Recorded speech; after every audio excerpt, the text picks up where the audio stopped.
안녕하세요. 수아입니다. 이번 시간은 음식에서 기운을 느끼는 거사님입니다. 이 글은 2013년 9월 1일에 쓴 선빵 일기입니다. 오늘 아침 공양을 드시던 한 거사님이 옅은 미소를 지으시면서 보살님, 오늘 음식들이 다 살아있네요 하신다. 기름에 튀겨지고 소금 간장에 절여진 음식인데 살아있다고 말씀하시는 것이다. 오우, 그래요? 예, 음식에서 기운을 느낄 때가 있습니다. 어떤 음식은 아주 맛있게 정갈하게 요리를 했는데도 음식의 재료들이 축축 늘어져서 죽어있는 모습으로 보이기도 하고, 어떤 음식은 별 재료를 넣지 않고 했는데도 생생하게 살아있는 모습으로 보이기도 해요. 당연히 좋은 마음으로 정성스럽게 만든 음식은 살아있듯이 보이겠지요? 예, 그렇기도 하지만 설사 정성으로 만들었다고 해도 심한 중병을 앓고 있는, 즉 항생제나 이런저런 약물을 많이 복용하고 있는 사람이 만든 음식 같은 것은 죽어있는 모습으로 보입니다. 그런 경우는 음식에서 아무런 기운이 느껴지지 않아요. 그런 음식은 솔직히 맛도 느껴지질 않습니다. 아, 그렇군요. 이해갑니다. 속으로는 어이쿠나 했다. 그렇다면 이분은 그동안 내가 만든 음식을 드실 때마다 나름대로의 기운을 느끼셨을 것 아닌가. 이래서 보통 사람이 아닌 수행을 많이 한 사람들에게 올리는 공양상은 각별히 신경이 쓰이는 것이다.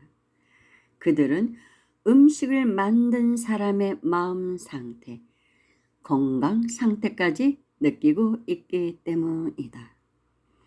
이분은 100일 동안의 단기 출가를 들어오신 거사님인데 걸음걸이와 미소만 보아도 선수행자구나 하는 것을 느낄 수가 있다.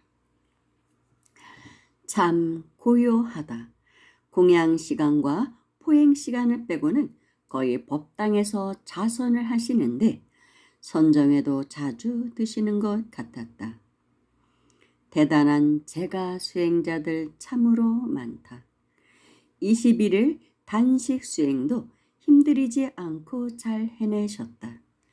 이런 분들의 대화는 항상 간결하며 진리를 담고 있다. 영양가 없는 잡담은 거의 하지 않으니까.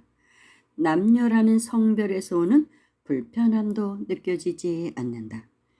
그냥 편하게 서로 대화한다. 이분은 자신의 가정에도 매우 충실한 분이다.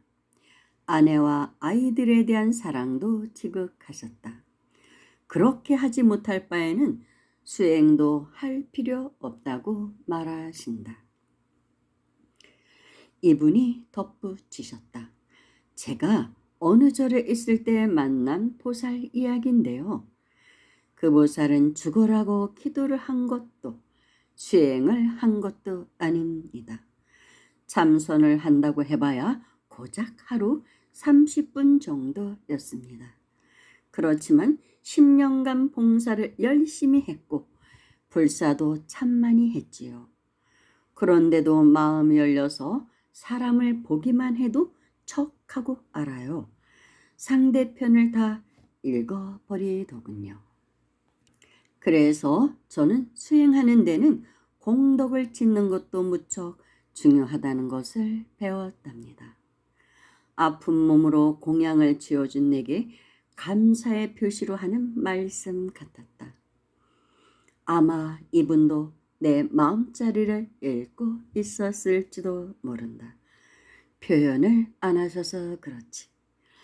요즘 내가 심하게 정신적인 몸살을 앓고 있었다는 것도 그 정신적인 몸살이 몸에도 영향을 끼쳐서 몸도 많이 아팠다는 것을, 그리고 이제 내 마음이 안정이 되어 간다는 것을 아셨기에 오늘 아침 공양상에서 그런 말을 하셨을 것 같다.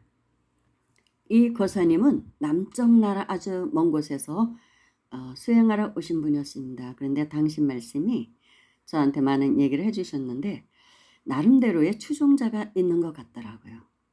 어느 절에 다니는데 이분이 상당한 경지에 가셨어요. 물론 이미 초견성은 다 하셨고 그 사찰에는 초견성 한 사람들이 대부분이었어요. 제가 보니까 그때는 잘 몰랐는데 지금 생각해 보니까 다 그런 사람들이었습니다. 그래서 어떤 능력도 있고 그래서 이분을 따르는 분들이 돈을 모아서 드렸대요. 가서 그 큰 스님 계신 사찰에 가서 좀 수행을 하고 오시라고, 수행을 하러 가야겠다. 그랬더니 깨달은 선지식이 계시다 그래서 내가 그곳에 가야겠다니까 돈을 모아 주시더래요. 얼마씩. 그래서 갔다 오시라고. 그래서 오셨다고 했습니다. 잘 마치시고 갔죠. 여기까지 하겠습니다. 감사합니다.